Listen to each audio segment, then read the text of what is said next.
दोस्तों कैसे हैं आप लोग। मेरा नाम है इमरान मलिक। दोस्तों आप मेरे पीछे देख सकते हैं, ये हैं हसन नसरल्ला जो कि हिजबुल्लाह के प्रमुख हैं। दोस्तों बड़ी खबर आई थी जब हमास और इज़राइल के बीच जंग हुई थी, तो हसन नसरल्ला का ही उसमें बहुत बड़ा हाथ था। और दोस्तों आईडीएफ ने दावा किया था कि हमने लगभग 80 टन बम गिराए हैं हसन नसरल्ला की बिल्डिंग पर, जिस बंकर में वो था, और हसन नसरल्ला की मौत हो चुकी थी दोस्तों। लेकिन अब माना जा रहा है कि हसन नसरल्ला फिर से ज़िंदा हो चुका है। तो मैं ऐसा क्यों कह रहा हूं, क्योंकि आईडीएफ का जो दावा था कि हसन नसरल्ला की मौत हो चुकी है, लेकिन तेहरान की तरफ से दावा किया जा रहा है कि हसन नसरल्ला ज़िंदा है। तो दोस्तों क्या है इसके पीछे बड़ी वजह, आप वीडियो के एंड तक बने रहिएगा, सारी जानकारी मैं आपको दूंगा। चैनल पर नए हैं तो चैनल को सब्सक्राइब कीजिए, बेल आइकन दबाना ना भूलें। दोस्तों 7 अक्टूबर 2023 के ऊपर जब हमास ने इजराइल के ऊपर सबसे बड़ा हमला किया था दोस्तों, वो हिजबुल्लाह ही था जिसने सबसे पहले सामने आया था। उसका रक्षा कवच बनकर वो था हसन नसरल्ला। उसके बाद उसने उत्तरी इजराइल पर ड्रोन और मिसाइल के हमले शुरू कर दिए थे। यहाँ तक कि हिजबुल्लाह के जासूसी ड्रोन इज़राइल के सैन्य ठिकानों की जानकारी लेकर वो वापस आ चुका था। दोस्तों उस वक्त इज़राइल केवल उसके हमलों को रोकने की जवाबी कार्रवाई कर रहा था, लेकिन 27 सितंबर 2024 को आईडीएफ ने लेबनान की राजधानी बेरूत के ऊपर 80 टन के से ज़्यादा के बम गिराए हैं। और दोस्तों उसके अंदर उस हमले में हिजबुल्लाह के जो प्रमुख थे, आप मेरे पीछे देख सकते हैं, इनकी मौत हो चुकी थी।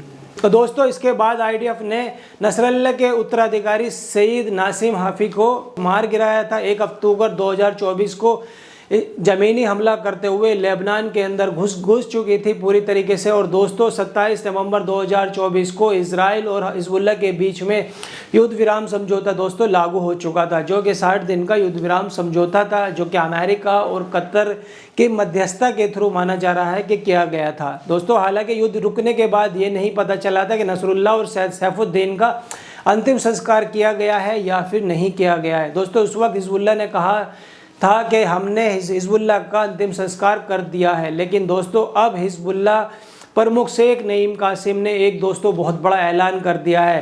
दोस्तों दरअसल नईम कासिम का कहना है कि 23 फरवरी 2025 को हसन नसरल्ला और सैफुद्दीन का खा के सुपुर्द किया जाएगा। दोस्तों अब यही माना जा रहा है कि पहले तो हिजबुल्लाह ने कहा था कि हसन नसरल्ला और सैफुद्दीन का सुपुर्द खाक हो चुका है। दोस्तों उनका कहना है कि सैयद आसिम सैफुद्दीन की मौत के बाद में जो चीफ चुने गए थे दोस्तों, इस घोषणा से पहले वो शहीद हो चुके थे।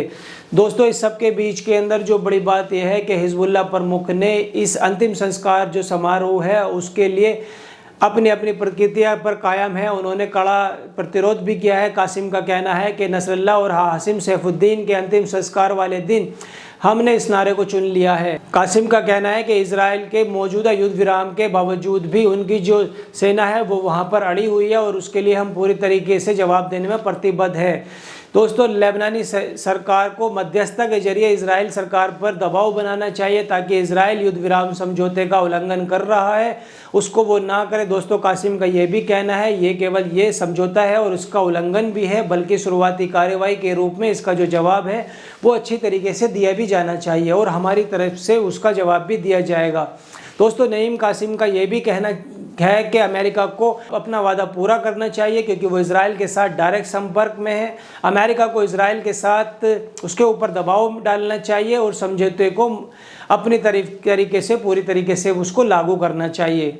दोस्तों उनकी ये भी धमकी है कि जो लेबनान की जनता है जो वहाँ से निकल चुकी थी, अब वो अपने घरों को लौटने पर मजबूर है, तो उनके ऊपर लगातार गोलीबारी की जा रही है आईडीएफ की तरफ से। दोस्तों इस बीच शेख कासिम ने हिजबुल्लाह के खिलाफ फिर से साजिश रचने को लेकर अमेरिका और इजराइल को चेताया भी है और उनका कहना है कि दक्षिण लेबनान में जनता को अपने घरों पर वापस लौटना यह दिखाता है कि इजराइल लेबनान के अंदर कब्जा करके नहीं रह सकता है और आम लेबनानियों के बलिदान से ही उनको वहां से मुक्ति भी मिलेगी हिजबुल्लाह को। दोस्तों इस बीच खबर आ रही है कि हिजबुल्लाह को अपने जगह पर उसको सुपुर्द खाक किया जाएगा और जो उसके दूसरे उत्तराधिकारी थे हाफिज सैफुद्दीन, उनको उनके शहर में उनके गांव के अंदर जाकर सुपुर्द खाक किया जाएगा। तो दोस्तों इस पर आपकी क्या राय है, आप हमें कमेंट करके बताइए। वीडियो कैसी लगी वीडियो को लाइक कीजिए, चैनल को सब्सक्राइब कीजिए। तब तक मिलते हैं अनदर वीडियो में। जय हिंद।